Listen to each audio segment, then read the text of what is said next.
situações e principalmente para deixar na responsabilidade do adotante, né? Porque muitas vezes o adotante pode depois esquecer ou achar que é perda de tempo, enfim. Então nós já nos precavemos e já doamos castrados, né? É importante lembrar muito essa questão dos filhotes. Muitos dizem que mas o filhote, existe um prazo, um tempo que já dá para efetuar a castração. Depois, no caso dos machos, no que desce os testículozinhos dele, passa esse dado quem pode dar é o veterinário, mas é importante o quê? Quer doar filhote? Então doe castrado, né? Não jogar essa responsabilidade para o adotante. O filhotinho tão bonitinho, só que depois vai dar um monte de dor de cabeça por, quem sabe, uma negligência, irresponsabilidade ou esquecimento do responsável. Então a gente sempre pede assim, quer adotar um filhote? Procure adotar já, ou doar, no caso das ONGs, doar já castrado, para evitar toda essa situação indesejada depois. E ainda assim, quando vocês fazem essa doação do animalzinho já vacinado, castrado, bem cuidado, ele acaba voltando? Infelizmente. Às vezes a pessoa se empolga tanto com a aparência do animal, né? E o animal está ali, às vezes está quietinho, dentro da onde ele está, leva para casa, ele vai o quê? Ele vai explorar o novo ambiente. E nessa exploração, para conhecer o novo lar, pode causar algum dano num livro ou algo semelhante, né? Então nós sempre pedimos para que a pessoa assine um termo de responsabilidade, que é um contrato praticamente de 2 páginas. Então ela tem que ler bem direitinho, porque ela se torna responsável, né? Não porque adotou um animal, é um animal, um bicho. Não, é uma vida, né? Então nós temos um caso do animal que ele foi adotado, filhotinho. Aí 1 ano depois a pessoa chegou lá na ONG, eu estava nesse dia lá. Olha, eu vim devolver o fulano porque nós estamos nos mudando para um apartamento. Aí, poxa, todo aquele histórico de 1 ano de vida, de relacionamento do animal com a família, foi pro ralo, né? Só porque nós decidimos mudar para um apartamento. Poxa, então por que se tinha de repente essa projeção futura, era um casal novo inclusive, então evite, ou então adote algum animal de porte pequeno, adulto. Não tem coisa melhor do que você adotar inclusive um animal já adulto, porque ele já está mais sociabilizado, já tem algumas manias, né? E nesse meu trabalho de relações públicas para algumas ONGs,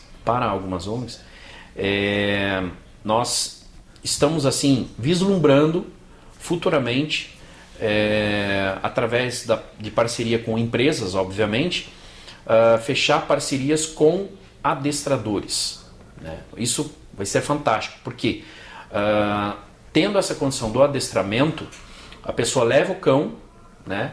E a pessoa tem acesso ao veterinário, ao adestrador, para de repente sanar algum problema. Olha, eu tô com esse cão aqui que ele não pode ver uma toalha que ele dentro da casinha que leva para fora da casinha.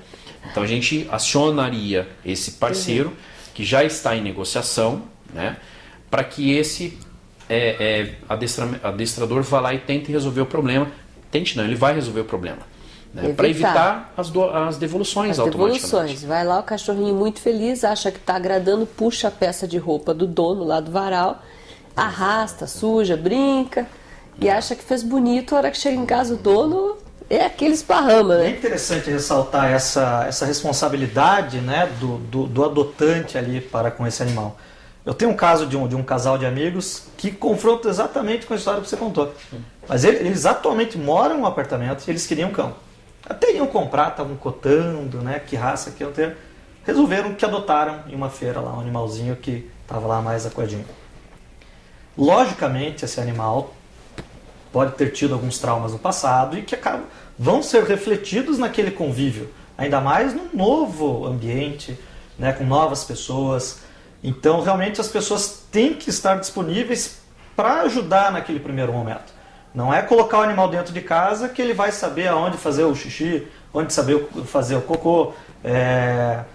Você vai ter que ensinar que ele não pode comer o chinelo, que ele não vai poder ficar roendo. E 2, e 3, e 4. Paciência, é uma virtude, né? E vai ter que ser colocado em prática. Nesse sentido, né, Fabrício, que a gente observa também no dia a dia com frequência lá, já foram desenvolvidos uma gama de produtos para auxiliar o proprietário, né, o adotante ou o adestrador nesse sentido, para educar o seu animalzinho a fazer as suas necessidades em determinado lugar, a não morder determinadas coisas, objetos, mesa, a não invadir certos territórios. Então essa é uma questão que muitas pessoas às vezes vêm no pet shop buscar o alimento para o seu animal, e relatam essa queixa, né? Poxa, tá complicado de ter um animalzinho. E hoje se observa que é um dos motivos, né, Conrado, que é onde as pessoas mais devolvem o seu pet ou acabam abandonando em função disso, dessa dificuldade de adaptação. Mas a gente sempre se sente, como eu falei antes, na obrigação de informar, tá? Trazendo essa informação para as pessoas. Não, hoje você tem diversos recursos, diversos produtos que são desenhados, que são feitos para auxiliar você a educar o seu pet, colocar ele, né, dentro de uma disciplina, enfim, que seja benéfica para ele, né? Que muitas vezes isso é até em função de ele não está se encontrando ali. Então existem diversas ferramentas para auxiliar nesse sentido, melhorar a qualidade de vida tanto do animalzinho quanto do proprietário, né, Fabrício? E por isso da necessidade de realmente a pessoa buscar a ajuda de um profissional qualificado, né, de lojas especializadas que realmente saibam indicar corretamente aquele produto, aquele medicamento, né, que saiba administrá-lo corretamente, porque o que é óbvio só é óbvio depois que você sabe, né? Exato. E buscar informação às vezes de vizinhos. Não adianta assistir aquele programa lá na TV a cabo, achar que pode encantar o seu animalzinho, que ele vai se tornar,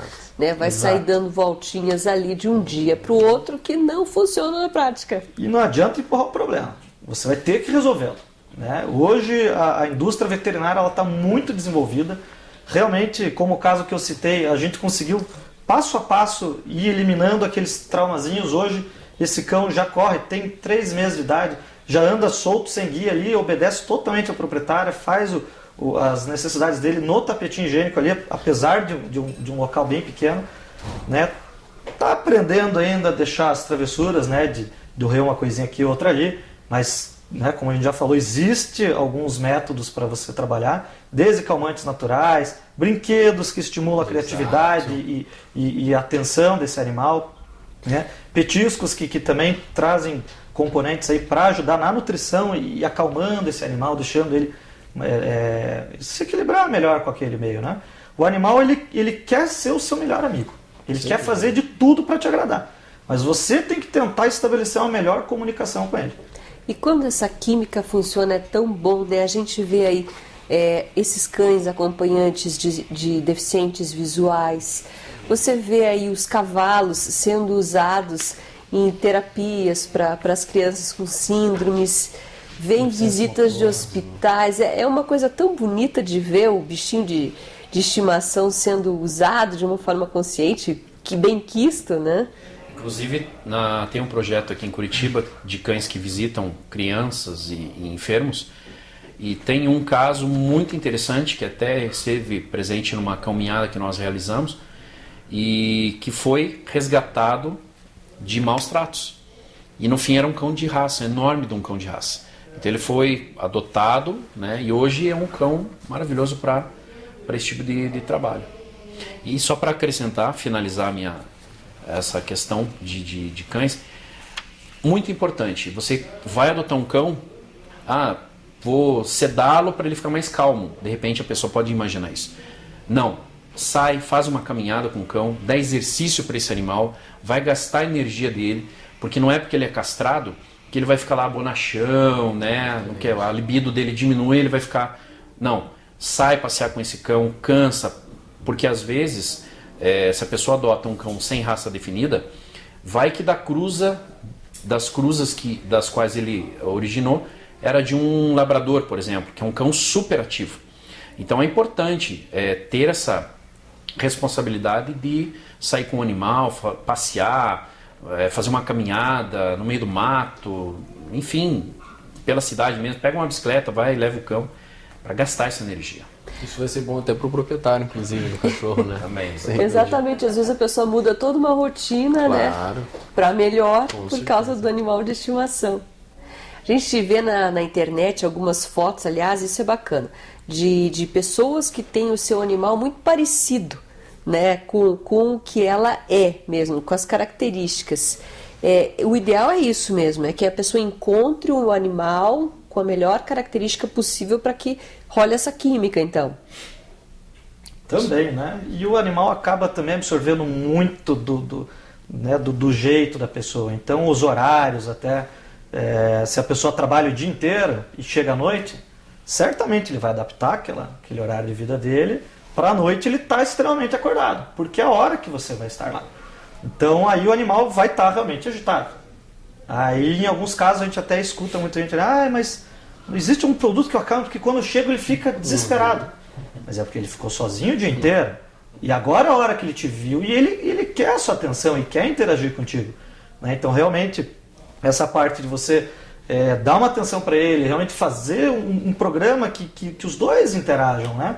Porque até que ponto é saudável para ambos, né? Você ter um animal dentro de casa, mas trancafiado só para você fazer um agrado de vez em quando. Pra dizer que um tem. animalzinho, é complicado. Pra agradar o Isso filho é um ali, né? pensamento de posse Muitas- responsável, né? Se exatamente. você deve avaliar, a gente orienta isso também, né? Você deve avaliar, será que esse é o momento para você ter um animal? Será que você tem as devidas condições para ter um animal de estimação? Né? Se você tem, eu tenho X condições, né? Tempo, enfim, tudo isso. Agora, qual é o tipo de animal que cabe nessa minha condição? Um cachorro, um gato, né? Um animal, um pet alternativo, um pet exótico, enfim. Então, você adequar isso à sua realidade. Eu acho que isso começa a ser o princípio da posse responsável, né?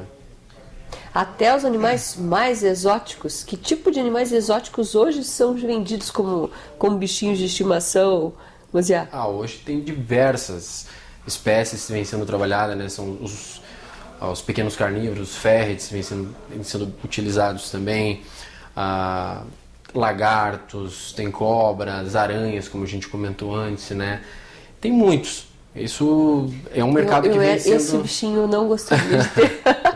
Então, hoje tem muitos animais que vêm sendo explorados nesse sentido como animal de companhia, como os novos pets, né? Os pets exóticos, os pequenos roedores, enfim, coelhos, tem os mini coelhos.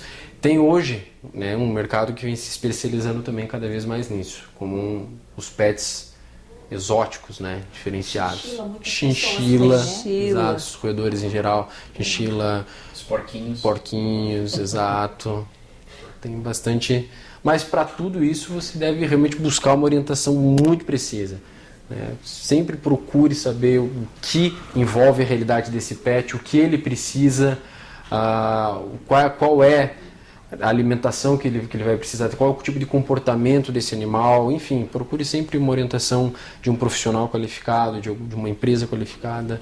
Isso é o que a gente faz lá com produtos, com situações com as quais a gente não trabalha, por exemplo, animais de companhia.